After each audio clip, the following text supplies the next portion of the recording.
I'm here with Hartwig Tauber, the Director General of the FTTH Council Europe. Hartwig, we're coming to the conclusion of the 12th show. It seems to have been a tremendous success. What for you have been some of the highlights?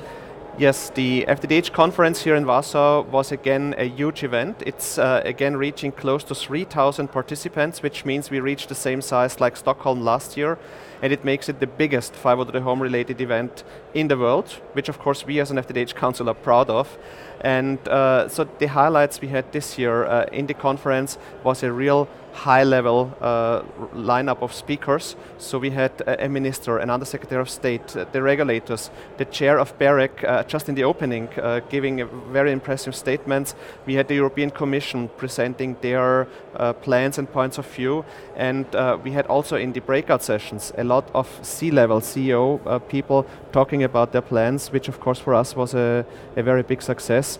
And on the other hand, if you see the people here talking to each other, making networking, making a business, I think we reached again our goal to make this FTTH conference the networking event for fiber to the home in Europe, which, and that's what we hope, will give a strong push for 2015 in the fiber market. Yes, I actually had some very good feedback about the workshops. I understand they were particularly well attended.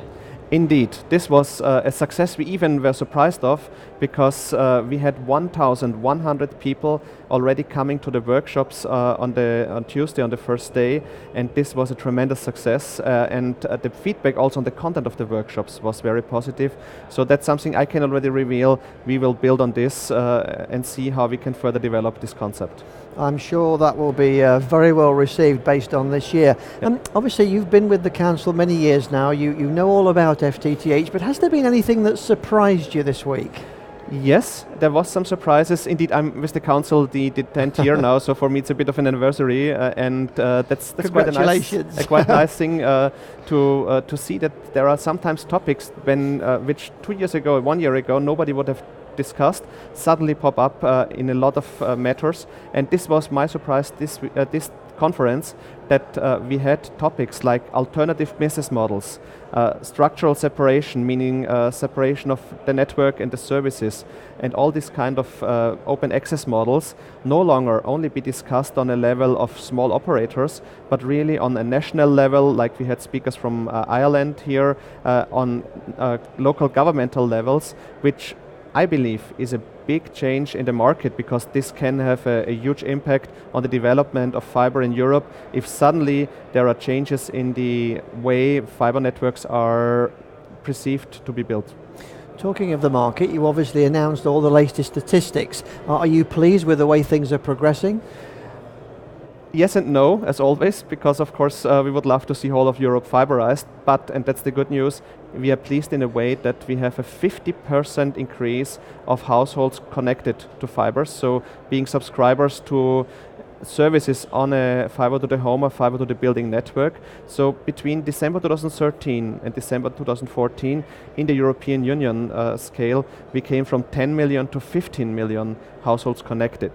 Of course, knowing the size of the European Union, there's still a long way to go, but the important message we see is that it is getting now on the market in a steady grow, which is good for us. The not so nice thing on that one is that it is mainly the fiberized countries who simply continue to roll out. So countries like Sweden, countries like Portugal, they are really strong, or the Nordic countries in its whole region. They continue rolling out. The good message on this one is it means if a fiber network is working, then the people like it and you get more and more subscribers. The bad side of it is that the big economies, in particular, I always need to say this every year, UK and Germany, they are still lagging behind. I don't want to make it too negative, because with these discussions around new business models, there is a lot happening in Germany, at least. And I can already tell you that if Germany continues this way, and having companies like Deutsche Glasfaser, who are really changing the market at the moment, they could at least this 1% threshold that we have in our fiber to the home global ranking, they could reach it during the year, and that would be, of course, a first step.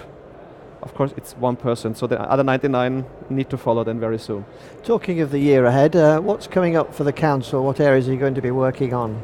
For the FTTH Council, 2015 will be a very important year on the Brussels side, because the Juncker long-term investment plan, talking about 300 billion investments into long-term infrastructure, also has a strong effect on fiber, because 30 to 40 billion of this money could be available for fiber projects.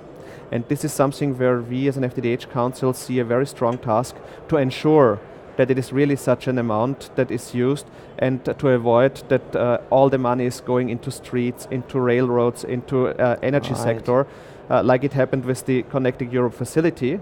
So for us, we will work very hard the next months to make sure there's a lot of money available for fiber networks. And we really hope that then 2016, when we have our conference in Luxembourg in February, we can already report, yes, mission is completed. We really had saved at least 30 billion of the Juncker's plan to be invested into fiber broadband networks. Well, we'll look forward to that. Thank you very much for joining us. Thank you. So the FTTH Council Europe event, more than 3,000 visitors and another major success and a big year ahead.